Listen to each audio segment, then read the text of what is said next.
বেডরুমে বাইরে কে আসে বলতে পারো ভাবি? আমার বেডরুমে মা। না না না, মায়ের কথাটা আলাদা, মায়ের কথাটা আলাদা। বাইরের কেউ আছে কি? বাইরের কেউ? বাইরের তো অবনি কাকা, আপনি তো কালকে যাওয়ার আগে একবার আমার বেডরুমে এসেছিলেন না? হ্যাঁ মা, গেছিলাম।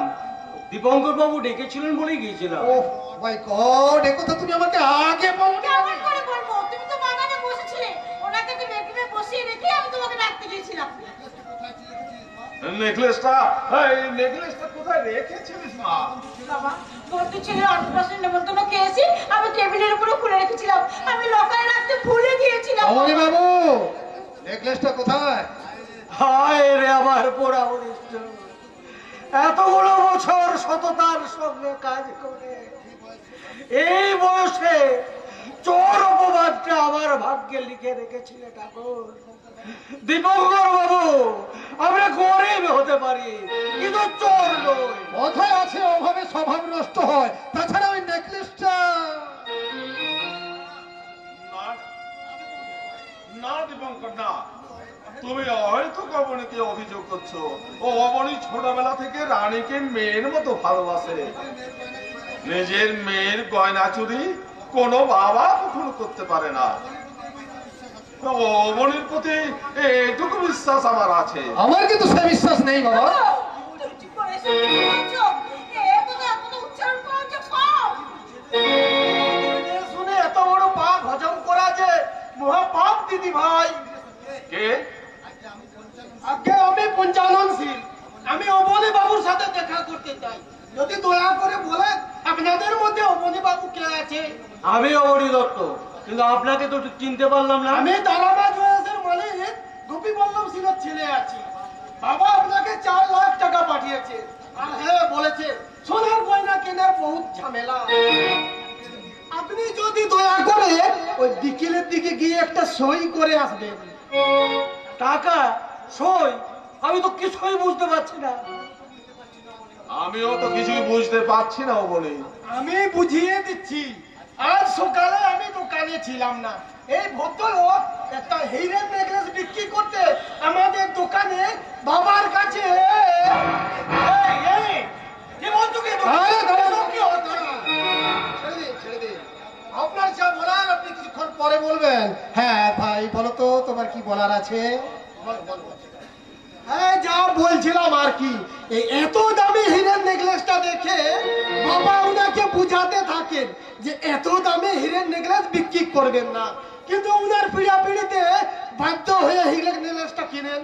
আর দাম ঠিক হয় 4 লাখ টাকা। 4 লাখ? বুঝতেই তো পারছেন, এই ডাকাতির ভয়ে এত টাকা তো আর দোকানে রাখা যায় না। তাই ব্যাংক থেকে টাকাটা তুলে বাবা আমার হাত দিয়ে পাঠিয়ে দিলেন।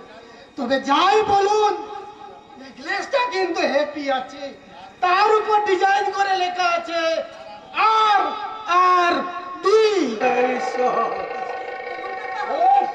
অবনী, আমি তোমাকে চিনতে এতটা ভুল করলাম।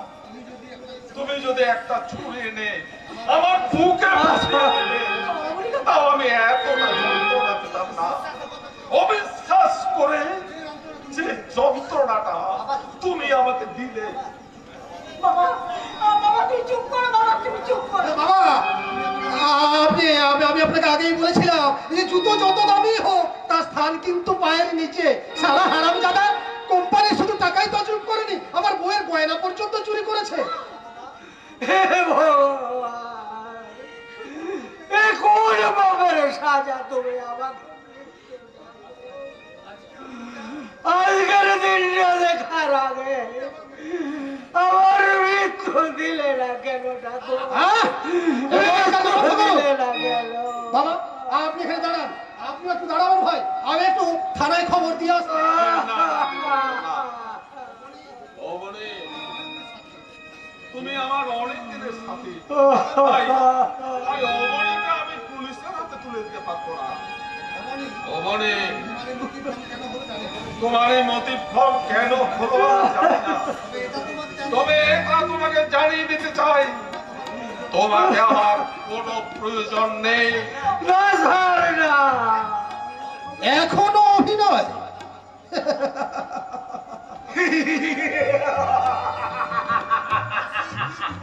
হাসি, কি বিভৎস হাসি! তবে তবে হাসি আমি হাসছি না, হাসছে চক্রান্ত, হাসছে শয়তান।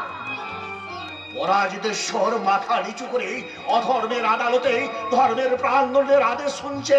কষাই লোভ, লালসা আর হিংসার কাটা বেঁধা জুতোর তলায় রক্তাক্ত হয়ে কাঁদছে।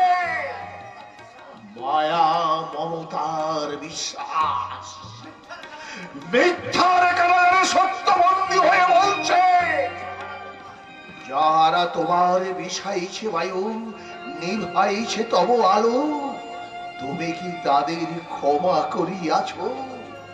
তুমি কি বেশিছ ভালো? আপনি আপনি আপনি এখানে এলেন কি করে? কারখানার গেটের দারোয়ানরা সব ঘুমোচ্ছে নাকি?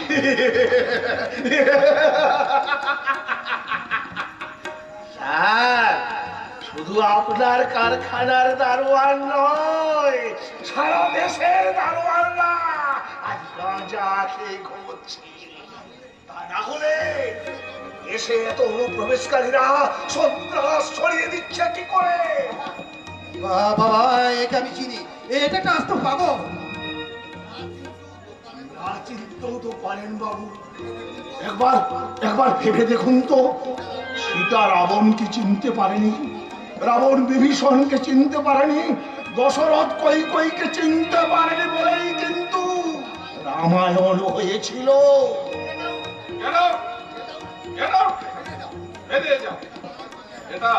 এটা কোনো পাগলামি করার জায়গা না। তাহলে তাহলে পাগলামি করার জায়গা কোনটা স্যার? পাগলা কেন? স্যার, সারা পৃথিবীটাই তো একটা পাগলাগারো। তবে তবে আপনি যখন আমাকে চলে যেতে বলছেন, তখন আমি চলেই যাব। কিন্তু কিন্তু যাওয়ার আগে আপনাকে একটা কথা বলে যায় স্যার। ধৃতরাষ্ট্রের মতো অন্ধ হয়ে না থেকে চোখ মেলে দেখুন, আপনার সীতাকে চুরি করতে এসেছে রাবণ।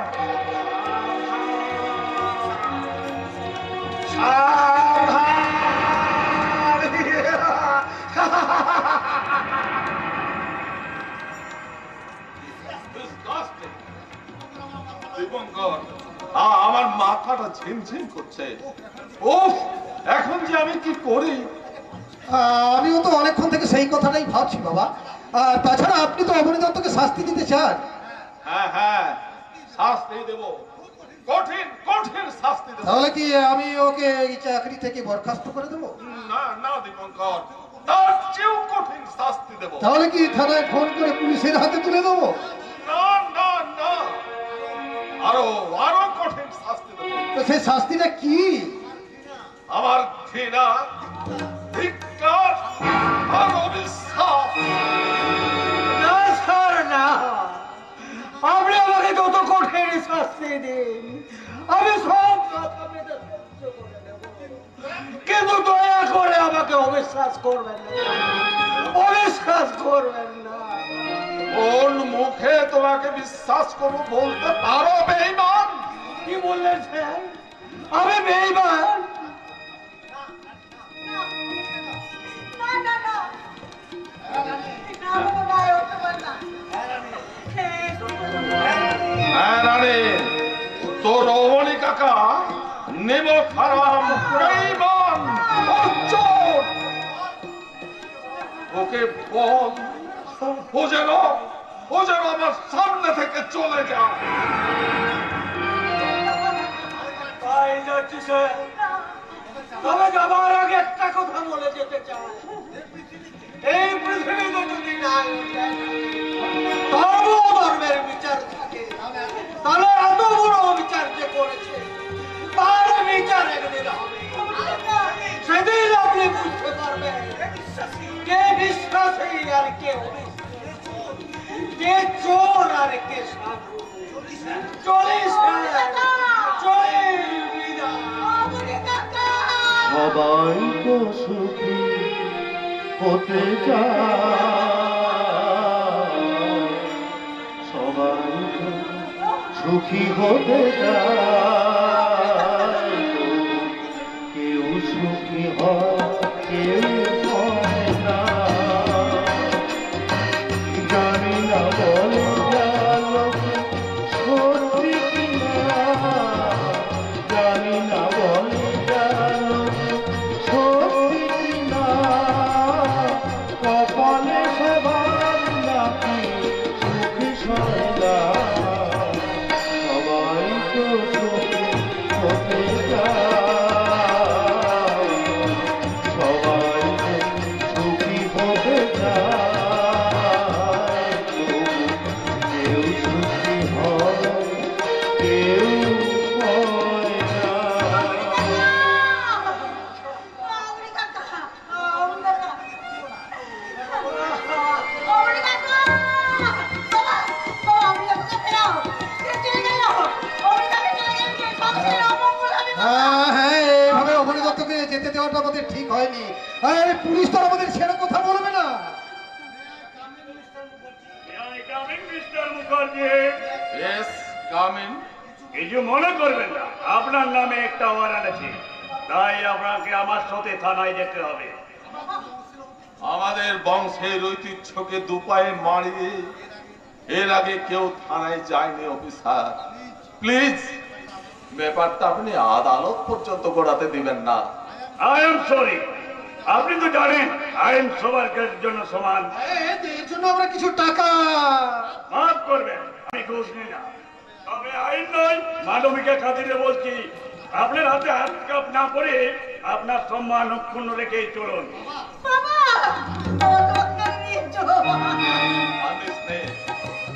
কাঁদিস নে মা, তোর এই বুড়ো বাপের উঁচু মাথাটা আজ পাপের ভারে হয়ে পড়েছে। প্রভু যিশুর মতো অঘটনের ক্রুশে আমাকে বিদ্ধ হতে হলো। আমি দিব্য চক্ষু দিয়ে দেখতে পাচ্ছি আমার এই পরাজয় দেখে আমার পূর্বপুরুষরা লজ্জায় মুখ লুকোচ্ছে। তারা বলছে ছি ছি বীরসচ্ছি, তোমাকে মুখার্জি বংশের বংশধর ভাবতে আমার লজ্জা করছে। মিস্টার মুখার্জি, চলুন চলুন অফিসার, মুখার্জি বংশ ধ্বংস হবার সময় হয়েছে, মায়া বাড়িয়ে লাভ কি? চলুন। বাবা, বাবা, বাবা, দীপঙ্কর, দীপঙ্কর, আমার বাবাকে যে পুলিশে নিয়ে চলে গেল। প্লিজ তুমি কিছু করো, তা না হলে আমার বাবার সম্মান বিসর্জনের সাথে সাথে আমার বাবারও যে বিসর্জন হয়ে যাবে দীপঙ্কর, আমার বাবারও যে বিসর্জন হয়ে যাবে।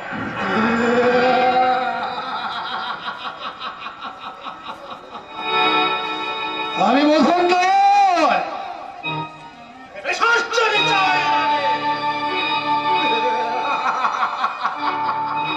সাবাস, সাবাস মন্টু, সাবাস। তুই যে অভিনয় করলে তাতে উত্তম কুমার বেঁচে থাকলে তোর অভিনয়ের কাছে হার মানত। অভিনয় তো তুমিও কম করছো না গুরু। বীরেশ্বর বাবুর ঘর জামাই হয়ে থেকে তাকে বের করে তার এই সমস্ত সম্পত্তি হরণ করার কি ফাইল অভিনয় করে এলে। তাই বলে ওস্তাদ নিজের শ্বশুরকে শিখরে মন্টু, এই শয়তান দেখেছিস? দেখিসনি না? আমাকে দেখ। আমি প্রথমে রানীকে আবিষ্কার করলাম, তারপর রানীর বাপকে করলাম নমস্কার, তারপর আমার নিজের রাস্তাটাকে করেছি পরিষ্কার, তারপর রানীকে 8-10 বার করেছি বলাৎকার। আর এইবার সবটাকে করবো আমি তিরস্কার।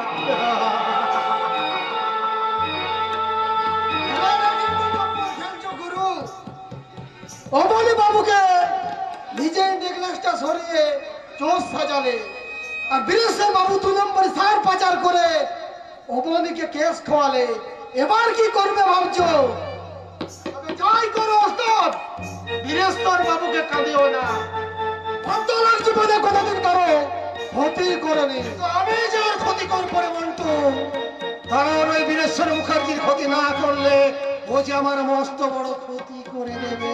ওস্তাদ ঘন্টু, হিংসতার গর্ভ থেকে তৎপরতার ঔরসে পাপের আতুর ঘরে আমি জন্মেছি। অধর্মের হাত দিয়ে আমি চলেছি ধর্মকে পোড়াবার আগুন। আমার ভালো লাগে সুন্দরী মেয়েদের নিয়ে খেলা করতে, যেমন তোর বউটিকে নিয়ে আমি করছি। আমার ইচ্ছা করছে স্বর্গ থেকে ভগবানকে টেনে নামিয়ে এনে আমার এই 2 নম্বরী ধান্দার কর্মচারী করতে, যেমন আমার শ্বশুর মশাইকে করছে। এটা শুধু আমি জন্মেছিলাম রাবণ হয়ে, তারপরে আমি হয়েছিলাম কংস। আর এই কলিযুগে সবাই আমাকে বলে মানুষ, কিন্তু না,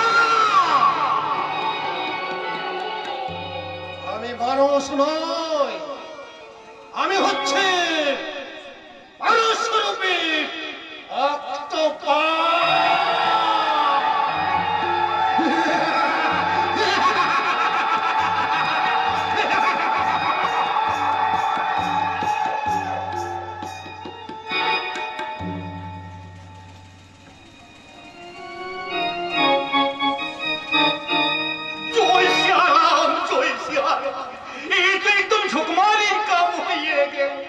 সেদিন সেই রুটি চুরির জন্য ওই সালে পাগলাটার নামে থানায় এফআইআর করতে গিয়ে আমার মেয়ে সত্য নাশ হয়ে গেল।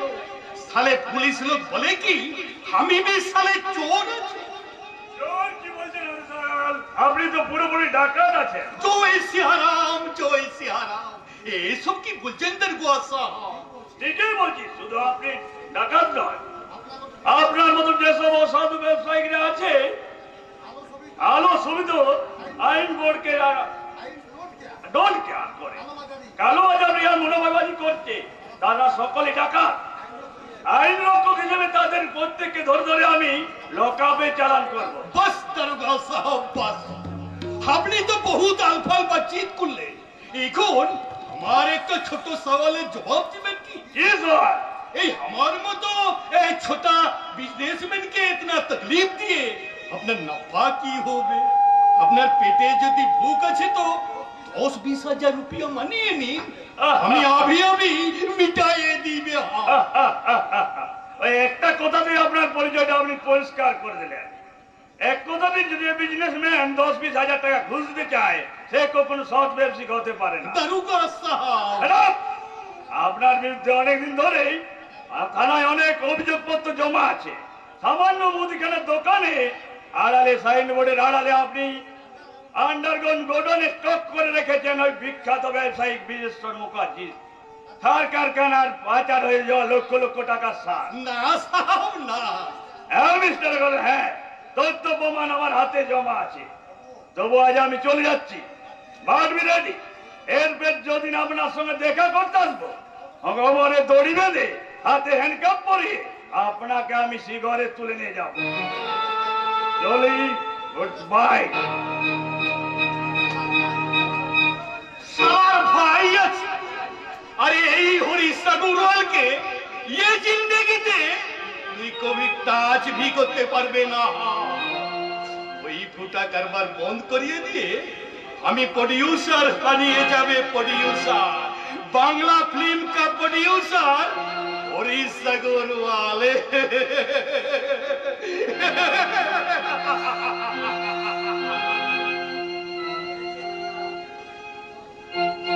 বই নেবে গো, বই নেবে, বই নেবে গো, বই নেবে, কামনা বাসনার আছে এই বইতে, কামনা বাসনার আছে এই বইতে, বই নেবে গো, বই নেবে, বই নেবে গো, বই নেবে। এই যে দাদারা, দাদারা শুনছেন? না না, আমার ঘরে চলে যাবেন না। এই যে দিদিরা শুনছেন, নেবেন নাকি আমার কাছে বই? আমার কাছে সব ধরনের বই আছে, হ আ ক খ এবিসিডি, বাড়ির বাচ্চাদের গড়ে তুলতে। হ্যাঁ, আমার কাছে বই কিনুন না দাদা, আমার কাছে বইটা কিনুন না দাদা। ও ও দিদিরা, Stop, please. কলকাতা শহরটা এক মহাদ্বীপ। সব ছোট ছোট চিৎকার চিৎকার আর চিৎকার। চিৎকার না করলে সংসারে হাহাকার কেমন করে খুশিবে দাদা? নেবেন নাকি বাড়ির বাচ্চাদের জন্য একটা বই? আমার বাড়িতে তো কোনো বাচ্চা নেই। ও বাচ্চা নেই? তাহলে তাহলে দাদা আপনার জন্য একটা বই কিনুন না। আমার কাছে সব ধরনের গল্পের বই আছে, প্রেমের গল্প, স্বাধীনতার গল্প। কিনুন না দাদা, একটা বই কিনুন, বেশি দাম নেবো না। এই 50 টাকার বইটা 40 টাকায় দিয়ে দেবো দাদা। গল্পের বই পড়ার সময়ও আমার নেই। ও তাও নেই? আসলে সকাল থেকে মাত্র 2টো বই বিক্রি করেছি, দুপুর গড়িয়ে বিকেল হতে চললো। বইগুলো বিক্রি না করতে বললে আজকের মতো খাওয়া দাওয়াটা গেল। যাই দেখি ওদিকটা যদি 2-1টা বই বিক্রি হয়। বই নেবে গো বই নেবে, বই নেবে গো বই নেবে, কামনা বাসনা লেখা আছে এই বইতে, কামনা বাসনা লেখা আছে এই বইতে। বই নেবে গো বই নেবে, বই নেবে গো বই নেবে।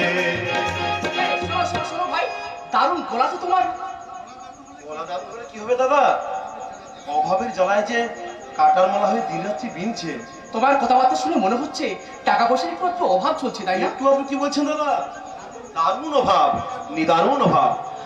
আসলে কি জানেন দাদা, আজকালকার কোম্পানিগুলো বিনামূল্যে কিছু একটা পাবলিকদেরকে দিচ্ছে। আমার তো কিছু দেওয়ার নেই দাদা, আমার গলাটা আছে, তাই গান গিয়ে যতগুলো বই পারি বিক্রি করি। কিন্তু জানেন দাদা, ভালো গান করলেও ভালো বই বিক্রি হয় না। এই তোমার নাম কি? তুমি থাকো কোথায়? আমার নাম রাজা, থাকি ভদ্রেশ্বরের বস্তি পাড়ায়। আর বাড়িতে আছেন গৃহকর্তা কাকা, পূজনীয় শ্বশুর মশাই, আমার স্ত্রী আর ছোট্ট সন্তান। রাজা, কেন জানি না তোমাকে আমার হঠাৎ করে ভালো লেগে গেছে। হঠাৎ এক মুহূর্তের আলাপে মনে হচ্ছে তুমি আমার কত চেনা, কত জানা, কত আপনজন। এই রাজা, তুমি আমার সঙ্গে আমার বাড়িতে যাবে? কি বলছেন দাদা? হ্যাঁ ঠিকই বলছি। শোনো রাজা, আমি বাংলা সিনেমায় অভিনয় করি, তাই একজন শিল্পী হয়ে আর একজন শিল্পীর সম্মান দিতে আমি জানি। তুমি রাস্তায় রাস্তায় বোকারি করে ঘুরে বেড়াচ্ছ, কিন্তু সামান্য বোকারি করার জন্য তোমার জীবন নয়, তোমার জীবনটাকে আমার নতুন করে সাজিয়ে নিতে হবে রাজা। স্বপ্ন দেখাচ্ছেন দাদা, স্বপ্ন দেখাচ্ছেন।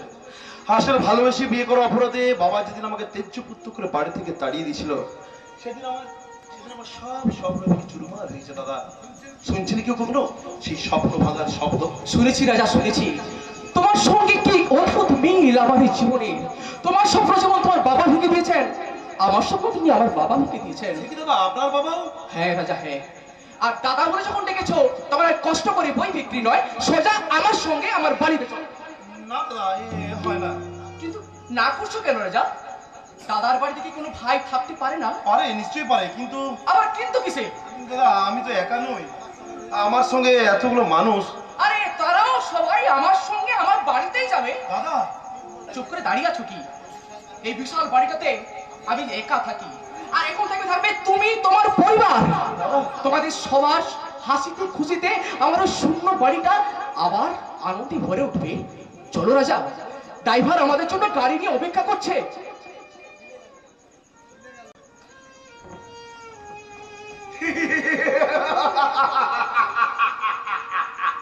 মিলে গেল, মিলবে না কেন? এই যে মানবিক জীবন বোধ, তাই রাজার আশ্রয় জুটে গেল এক বিখ্যাত অভিনেতা সুরেশ কুমারের বাড়িতে। ছন্দ পতন হতে গিয়েও মিলে গেল ছন্দ। মানুষের জন্য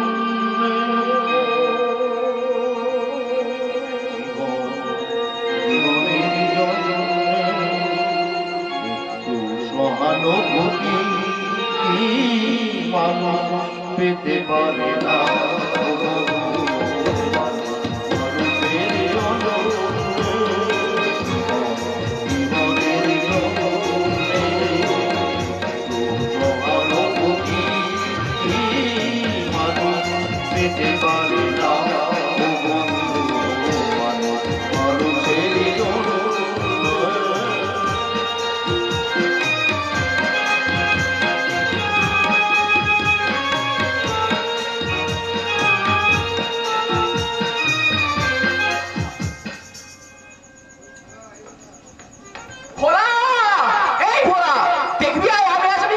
সঙ্গে করে বাড়ি নিয়ে এসেছি। আরে এরা সবাই আমার আপনজন। এই বড়, তুই তাড়াতাড়ি চা জল খাবার তৈরি করে নিয়ে আয়। আজ কতদিন পর আমি প্রাণ খুলে হাসতে পেরেছি। জানেন, এই নিঃসঙ্গ জীবনে একাকিত্ব কাটাবার খুঁজে যেন কোনো আমার উপায় ছিল না। ভয় ছিল না? কোনো অধিকার নেই? কে বললো অধিকার নেই? আছে তো। আজ থেকে তার আপনি একা নন দাদা, আজ থেকে আপনার পাশে আমরা সবাই আছি। হ্যাঁ, ঠিক বলেছো। আজ থেকে আর আমি একা নই। আজ থেকে আমার অনেক কাজ। আমার এই ভাইকে অনেক বড় অভিনেতা করতে হবে। আমি কিন্তু একটু বাড়ি বলছি না। এই আপনার সবাই দেখবেন এই রাজা একদিন অনেক বড় শিল্পী হয়ে 10 জনের একজন হবেই। দাদা, তুমি আমাকে শিল্পী করে আসা মন থেকে ত্যাগ করে তোমার ঘরে বসে তোমার অন্ন ধ্বংস করে আমি শিল্পী হওয়ার স্বপ্ন দেখতে পারবো না দাদা। তার চেয়ে তুমি একটা বড় চাকরির ব্যবস্থা করো। Shut up! তোকে রাস্তা থেকে তুলে নিয়ে এসেছি আমি চাকরি করবার জন্য। আরে তুই শুন, তুই যদি অভিনয় করা শুরু করিস দেখবি তোর পিছনে লাইন দিচ্ছে প্রডিউসাররা, আর তখন তুই অভিনয় করে আমাদের সবাইকে খাওয়াতে পারবি। দাদা, দাদা,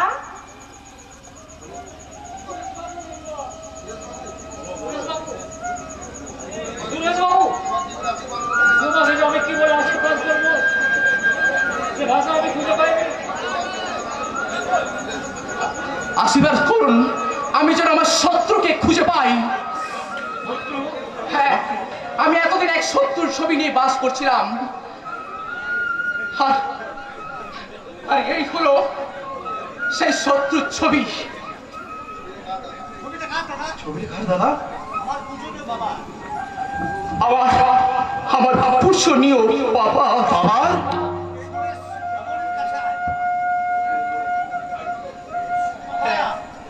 যে লোকটা আমাকে আর আমার মাকে তার বাড়ি থেকে তাড়িয়ে দিয়েছে, তাই তো সেই লোকটার সঙ্গে যদি আমার কোনোদিন দেখা হয় তার হিসেবটা আমি চুকিয়ে নেব। যদি কোনোদিন রাস্তায় পথে ঘাটে তুমি ওই মানুষটার দেখা পাও, তাহলে এই ছবির মধ্যে লুকিয়ে থাকা শয়তানটার একটা খবর দিও। ভাই, দাদার এই উপকারটা তুমি করো ভাই, এই উপকারটা তুমি করো। ঠিক আছে দাদা, তুমি আমাদের যে আজ কৃতজ্ঞতার বসে আবদ্ধ করলে, সেই কৃতজ্ঞতার বসে বলছে দাদা তোমার শত্রু এখন আমার শত্রু, আর এই শত্রুকে বিনাশ করতে আমি তোমার সঙ্গে হাত মেলাবোই দাদা। না,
অশ্লীল নাচ গান। কেন নাচ গান বন্ধ করতে বলেন কেন? আপনি কি জানেন না রোজ সকালে ডান্স না করলে আমার মুড খারাপ হয়ে যায়? আপনার এই ব্যায়াম করার জন্য আমার ইচ্ছে করছে। আমার কি ইচ্ছে করছে তা আমার জেনে দরকার নেই, তবে আমার এই মুহূর্তে ইচ্ছে করছে যে তোমার দুই গালে ঠাস ঠাস করে দুটো চড় মারি। স্ট্রেঞ্জ, আপনি আমার গায়ে হাত তুলবেন? আপনি জানেন আমি কার মেয়ে? বাবার পরিচয়ে মেয়ের গর্ব হওয়া উচিত। এই মুহূর্তে আমার জানতে ইচ্ছে করছে, তোমার মাকে আমার বড্ড দেখতে ইচ্ছে করছে যে কোন কলঙ্কিত মায়ের গর্ভে তোমাদের দুই ভাই বোনের জন্ম।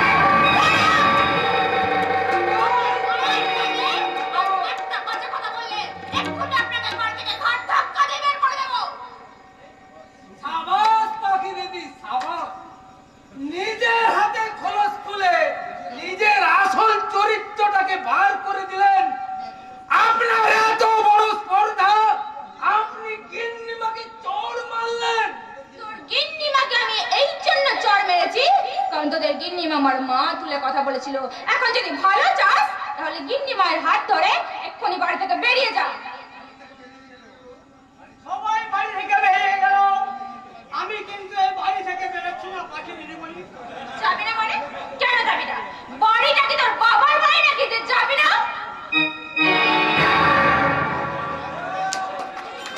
আউটরেজ! তোর এত বড় স্পর্ধা তুই আমার গায়ে হাত তুললি?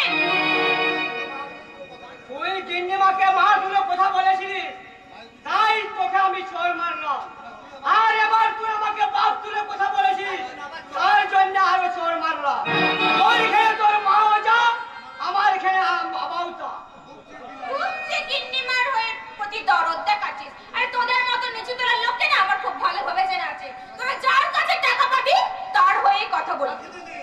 পাখি দিদি, ওই নিচু তলার মানুষগুলোর খোঁজ আপনি খুব ভালো রাখেন দেখছি। আসলে সারা জীবন এই নিচু তলার মানুষদের সাথে মিশে এসেছেন কিনা, তাই নিচু তলা থেকে উঠে এসে এই গিন্নিমার মতো উঁচু তলার মানুষদের আপনি ইজ্জত দিতে শেখাননি। যদি বাঁচতে চান তো যে হাত গিন্নিমার গায়ে তুলেছেন সেই হাত গিন্নিমার পায়ে ঠেকিয়ে ক্ষমা চাইবেন, না হলে পস্তাতে হবে। এই আমি বলে রাখলাম। চল ছোট্টা। সত্যি সত্যি তুই কি এই বাজে মেয়ে সেটার কথায় কর্তা বাবু আর গিন্নিমাকে এই অবস্থায় ফেলে রেখে চলে যাবি? না রে চুটকা না, আমি এই বাজে মেয়ে ছেলেটার কথায় আমি এ বাড়ি ছেড়ে যাচ্ছি না। আমি চলে যাচ্ছি এই গিন্নিমার কোথায়। গিন্নিমার কোথায়? হ্যাঁ রে হচো, আমি ছোটকাকে বলেছি তোকে নিয়ে এ বাড়ি থেকে চলে যেতে। কিন্তু কেন গিন্নিমা, আমরা কি তোমার কাছে বোঝা হয়ে গেছি? হ্যাঁ বোঝা, তবে সে বোঝা কিসের জানিস? মায়ার, মমতার। সে বোঝা বইতে একটু কষ্ট হয় না রে, একটু কষ্ট হয় না। তাহলে কাল কেন আমাদের এই বাড়ি ছেড়ে চলে যেতে বলছেন কারণ গিন্নিমা? আমি বুঝতে পারছি এই মুখার্জির বাড়ি থেকে তীব্র গতিতে এগিয়ে আসছে একটা অশুভ সাইক্লোন। যে সাইক্লোনের তীব্র ঝড়ে আমরা হয়তো ওই অন্ধকারের মধ্যে হারিয়ে যাব, কিন্তু তোরা এই বাড়িতে থেকে সে পাপের ফল ভোগ করিস, এটা আমি চাই না। হ্যাঁ হ্যাঁ, তুই ঠিকই বলেছ শান্তিলতা। আমার সঞ্চয় করা পাপের ভাগ ওরা কেন ওদের মাথায় তুলে নেবে? হুজুর, ছুটকা, যা, তোরা এখান থেকে চলে যা। কর্তা বাবু, সেখানে গিয়ে তোরা তোদের জীবন নতুন ভাবে শুরু কর, কিন্তু মনে রাখিস ভুল কেউ করেও আমার মতো তোদের সাজানো সংসার তোরা ভেঙে ফেলিস না। ভেঙে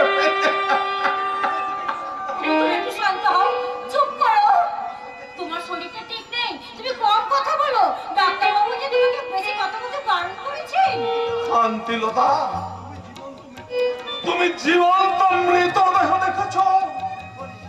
দেখনি না? এই এই আমাকে দেখো।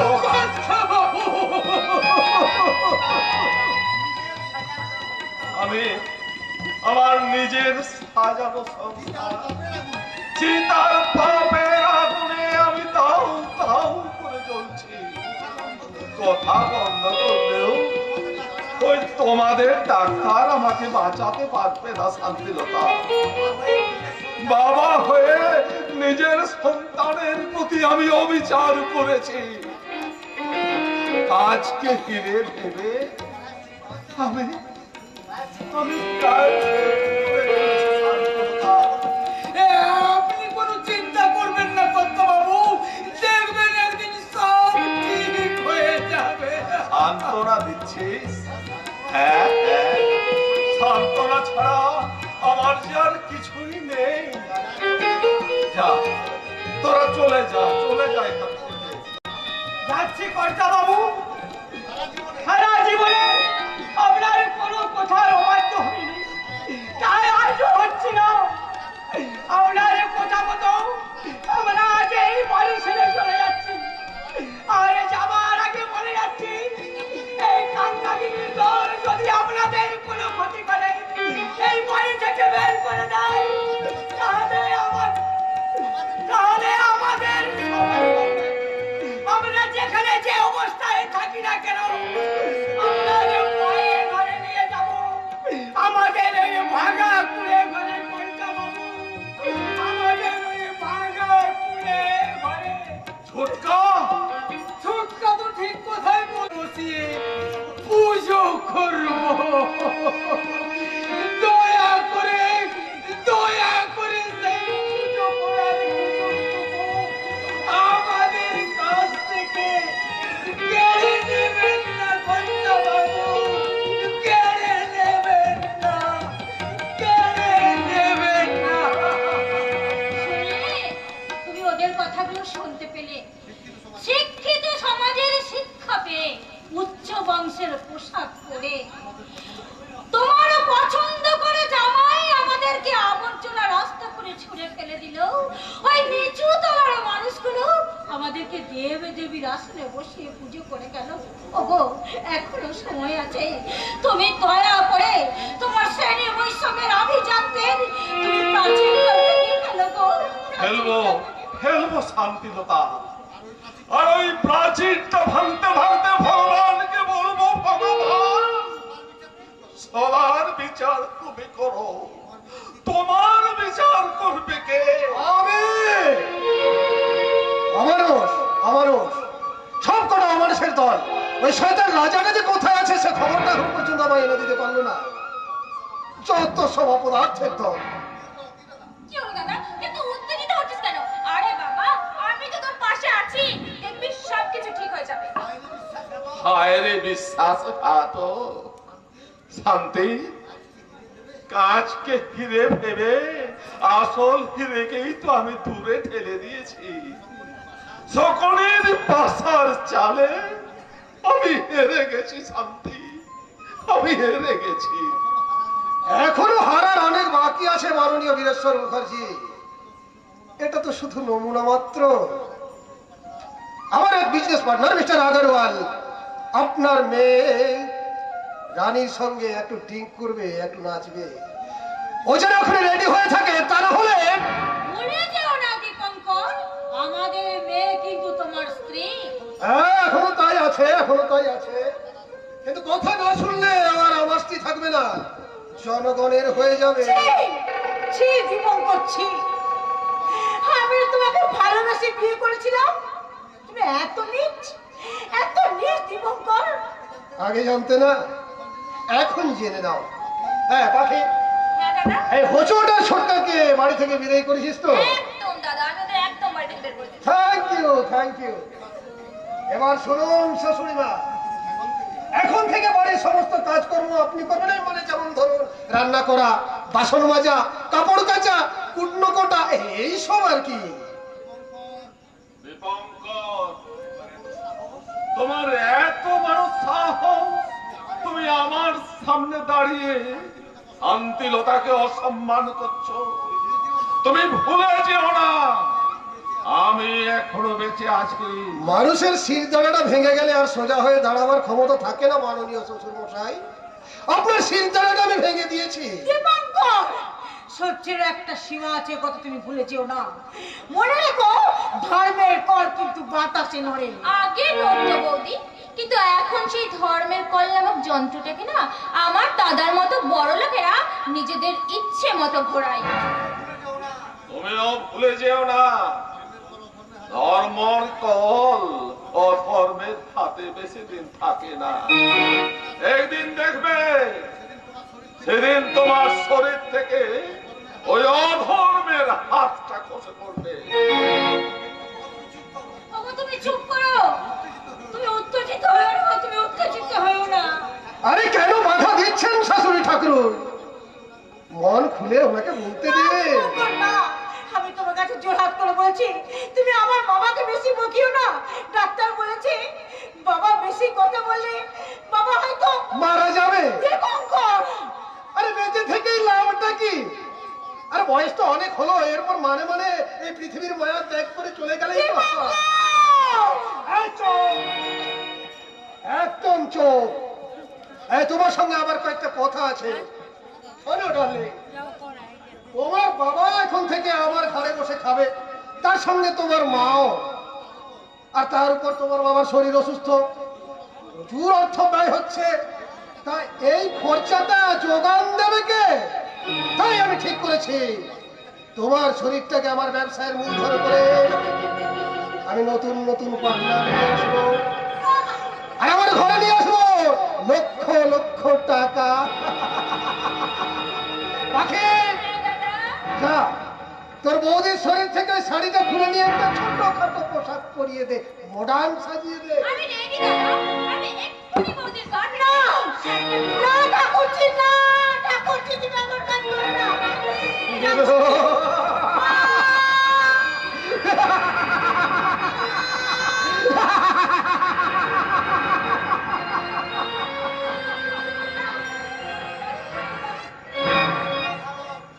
মহাভারত আবার শুরু হয়ে গেল এক নতুন মহাভারত।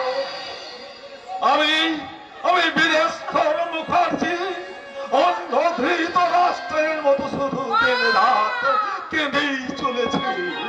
আর আমার স্ত্রী শান্তিলতা কান্দারি হয়ে তার চোখে বেঁধে নিয়েছে অসহায়তার কাপড়।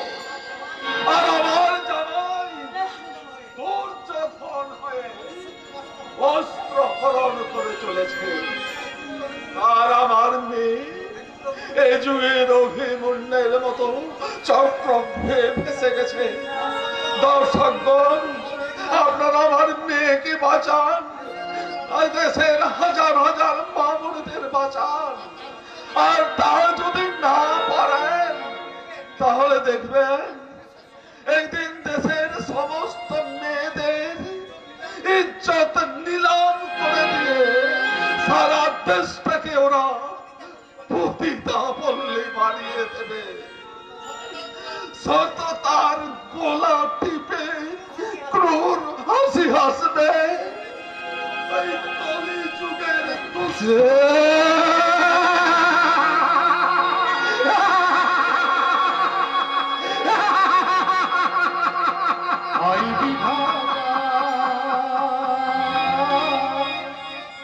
লীলা বোঝাদা কোন নীতিতে বিচার করো, জানতে শুধু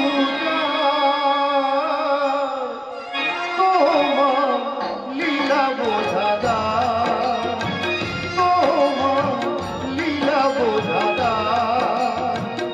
আই বিধাতা লীলা বোঝাদা,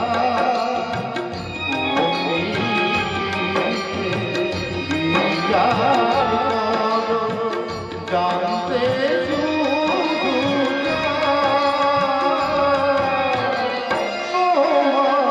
লীলা বোঝাদা, লীলা বোঝাদা, লীলা বোঝাদা।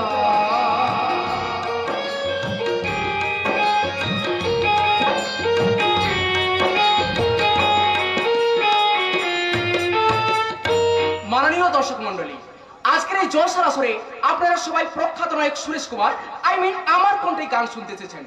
গান নিশ্চয়ই আপনারা শুনবেন, কিন্তু সেটা আমার কণ্ঠে নয়, শুনবেন এক তরুণ প্রতিভা রাজা মুখার্জির কণ্ঠে। সন্তান সন্তান সন্তান নিশ্চয় শোনাবো, আমার কণ্ঠে গান নিশ্চয় শোনাবো। তবে মনে রাখুন, রাজা এক প্রতিভাবান শিল্পী। আমার দৃঢ় বিশ্বাস তার কণ্ঠের গান আপনাদের সংস্কৃতি বিকাশ মনকে নিশ্চয়ই পরিতৃপ্ত করবে। তাই আর রাজা আজ আপনাদের সামনে আসবেন এক নতুন ভাবে, এক নতুন সাজে।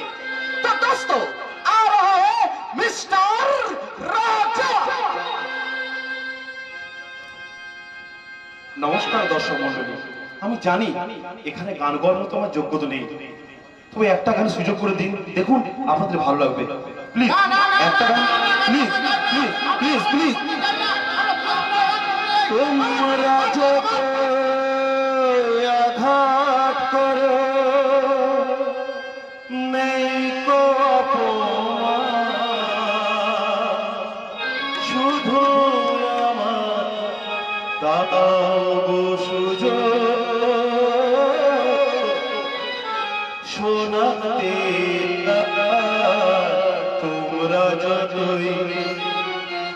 তোমরা যতই আঘাত করো নেই গো অপমান, শুধু আমার দাও সুযোগ শোনাতে গান, তোমরা যত আঘাত করো।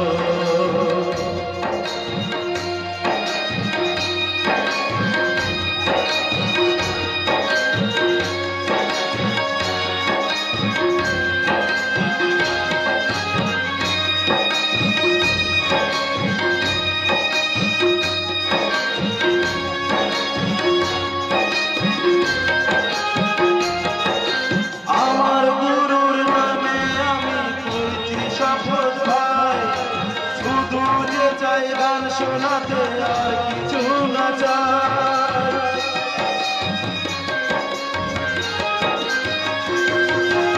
আমার গুরুর নামে আমি করছি শপথ ভাই, শুধু যে চাই গান শোনাতে আর কিছু না চাই। ব্যথা লাগি বকে ধরি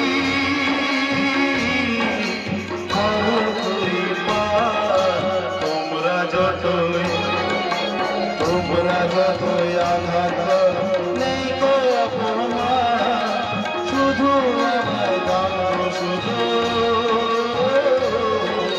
শোনাতে গান, তোমরা যত আঘাত করো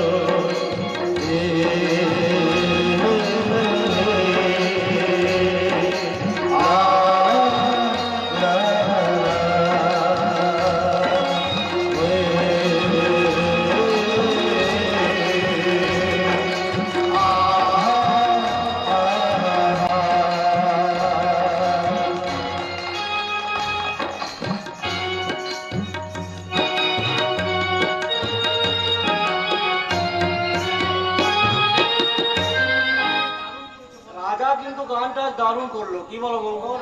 হ্যাঁ, গান রাজা বরাবরই ভালো গায়। আজ এত সম্মান স্বীকৃতি সবই তো সুরেশের জন্য। রাজা বলেছো ভাই, সুরেশ ছেলেটা রাজার জন্য যা করেছে তার ঋণ কোনদিন শোধ করে যাবে না। ঠিক বলেছ বলদা। সুরেশ কিন্তু জানে না রাজার অতীত। না না মঙ্গল না, অতীত নিয়ে বেশি কথা বলো না। যে খবরটা আজও সবার অজানা সেই খবরটা সবাইকে জানিয়ে দিয়ে কেন অকারণ কালবৈশাখী ঝড় ডেকে আনতে যাচ্ছ? মঙ্গলময় বিধাতার উপর ভরসা রেখে সমস্ত অন্যায় অবিচার মেনে না, দেখবে একদিন কালবৈশাখী থেমে যাবে, পৃথিবী শান্ত হবে। না, শান্ত হবে না। পাবলিককে শান্ত করা এত সহজ নয়। রাজার কণ্ঠে গান শুনে এখন এই জনগণ পাগল হয়ে গেছে, সবাই মিলে ওর গলায় ফুলের মালা পরাতে চাইছে। দেখে তোর প্রতি খুব গর্ব হচ্ছিল মা। হবে না বাবা, একদিন আমার জন্য কাটার জ্বালা সহ্য করে মুখার্জি বাড়ি থেকে ওকে বেরিয়ে আসতে হয়েছিল। আজ নিজের যোগ্যতায় ও যদি জনগণের কাছ থেকে ভালোবাসার মালা পায়। না না, শুধু জনগণের নয়, আজকের দিনে সবাই যখন আমার জামাইয়ের গলায় মালা পরাচ্ছে, যা তখন তুইও যা, ওর গলায় মালা পরিয়ে তুইও ওকে বরণ করে নে। না না, আর ফুলের মালা নয়, দর্শকদের ভালোবাসা পেয়েছি শুধুমাত্র আমার মমতাময়ী মায়ের আশীর্বাদে, তোমাদের শুভেচ্ছা আর সুরেশদার অনুপ্রেরণায়। তা বললে হবে না রাজা।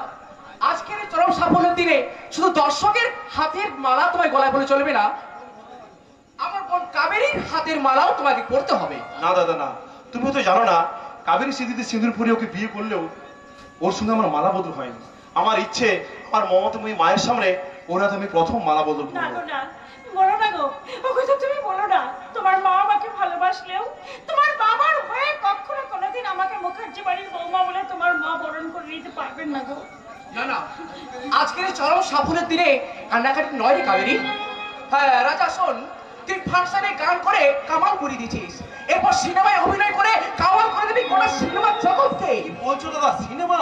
হ্যাঁ ঠিকই বলছি, শোন আগামীকাল রাত ঠিক 10টায় হোটেল ব্রুস্টারের 14 নম্বর রুমে আমাদের প্রখ্যাত এক বাংলা সিনেমার প্রডিউসারের সঙ্গে আমাদের অ্যাপয়েন্টমেন্ট আছে। আমি তার সঙ্গে তোর কথা বলেছিলাম, তুই তার আগামী ছবিতে অভিনয় করবি। কি বলছো দাদা? প্রডিউসার রাজি হয়েছে? না, প্রথমে অবশ্য রাজি হয়নি, পরে অবশ্য তার অনেক অন্যায় আবদার মেনে নিয়ে তাকে আমি রাজি করিয়েছি। দাদা তুমি আমার জন্য? তুই পাগলা তুই, তোর জন্য নয় রে, তোর জন্য নয়। আমি যা করেছি সব আমার ওই বোন কাবেরীর জন্য। হ্যাঁ শোন, কাল রাত ঠিক 10টায় ব্লু স্টার হোটেলের 14 নম্বর রুমে ঠিক পৌঁছে যাবি 10টার সময়, ঠিক আছে? আর আমি ওখানেই থাকবো। ঠিক আছে দাদা, কিন্তু জানো দাদা, মাঝে মাঝে মনে হয় তোমার রক্তের সাথে আমার কোনো রক্তের মিল আছে। তুমি জানো আমার কত আপন, কেন আমার মনে হয় দাদা? হয়তো মনেই ভুল। দাদা হ্যাঁ ঠিক আছে, শোন আমি এখন আসছি। হ্যাঁ রাজা, তুই মনে রাখবি কাল রাত ঠিক 10টায় হোটেল ব্লু স্টার 14 নম্বর রুম চলে আসবি। আমরাও চলি। তোমরা আবার কোথায় যাবে আমারই কাকা? কোথায় আবার? গঙ্গার ঘাটে। সেখানে দুই বুড়োতে মিলে সুখ দুঃখের গল্প করব। আর তোমাদের মাঝখানে দুই বুড়ো থাকলে তোমারও অসুবিধা হবে আর রাজারও অসুবিধা হবে। চলো মঙ্গল। আজ আমার কি আনন্দ হচ্ছে! ঠিক বলেছো, এই আনন্দের মাঝে যদি বাবা মা থাকতো আমার আনন্দ আরো বেশি হতো। কি করে বলো? এটাই হয়তো ভগবানের লীলা। ঠিক বলেছো, ওই সচিন তেন্ডুলকর, সৌরভ গাঙ্গুলি, বিরাট করেছেও ভগবান অনেক পাক্কা খেলোয়াড়। তাই তো জীবনের বলটাকে ছুড়ে দিয়ে ভাগ্যের উইকেটটাকে ফেলে দেয়, আর ভালোবাসার ছক্কা মারার আগেই সম্পর্কটাই আউট হয়ে যায়। মাঝে মাঝে তুমি যে কি সব কথাবার্তা বলো আমি কিছুই বুঝতে পারি না। শোনো, আমি কিন্তু ঠিক করেছি ওই মা মঙ্গলচণ্ডীর মন্দিরে গিয়ে একটা পুজো দেব। তা বেশ তো, তোমার যখন ইচ্ছে হয়েছে চলো মায়ের মন্দির পুজো দিয়ে আসি। তোমার পুজো দেওয়া হবে আর আমার ঘোরা হবে। ফাংশনের চাপে কতদিন তোমাকে নিয়ে ঘুরতে যায়নি বলো তো? ওখানে গিয়ে পুজো দেওয়া হবে মন্দিরের সামনে, সে আগের মতো প্রেম করব আর বলবো, কি বলবে মশাই? তুমি আমার জীবন সাথী, তোমায় আমি ভালোবাসি, তুমি আমার ছোট্ট সোনা, তুমি যে চাঁদের হাসি, তুমি আমার জীবন সাথী, তোমায় আমি ভালোবাসি।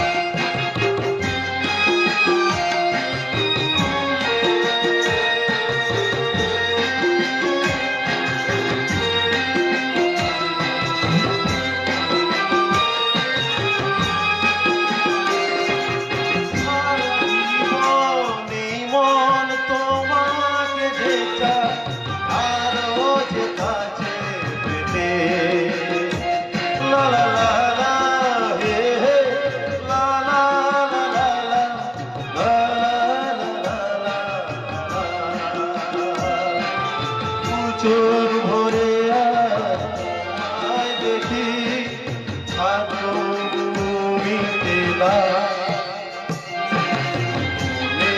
আমার সাথে তোমায় আমি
মনে করবেন না, আজ আমার মহা সৌভাগ্যের দিন।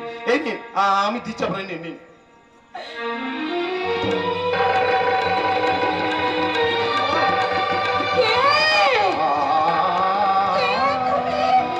তুমি এইখানে মা?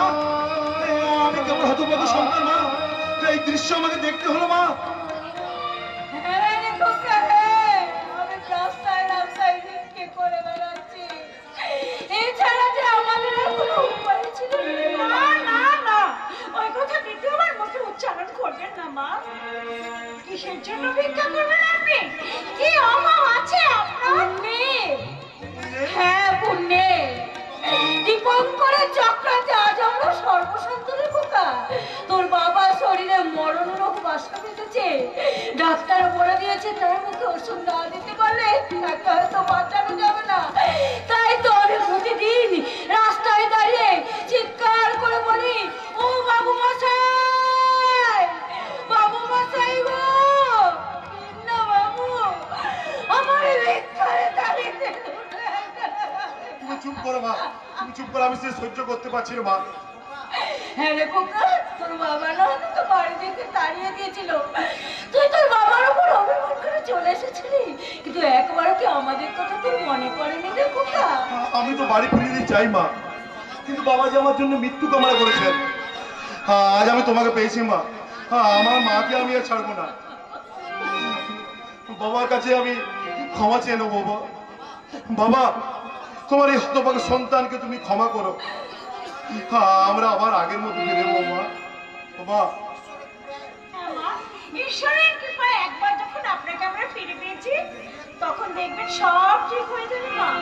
কারণ ভগবান যা করেন তা তো মঙ্গলের জন্যই করেন মা। বলেছো বৌমা, তাই তো মায়ের সামনে দুহাত উঠে ভিক্ষে চাইতে মা আমার বংশের প্রদীপকে আমার কোলে ফিরিয়ে দিয়ে আমার সমস্ত কিছু, সমস্ত অভাব আর পূরণ করে দিয়েছে হ্যাঁ মা, মা, খোকা। মা। আমি তোমারই খোদা, তুমি আমার জননী ভগবান, তুমি মা। আমি তোমারই খোদা, তুমি আমার জননী ভগবান, তুমি মা।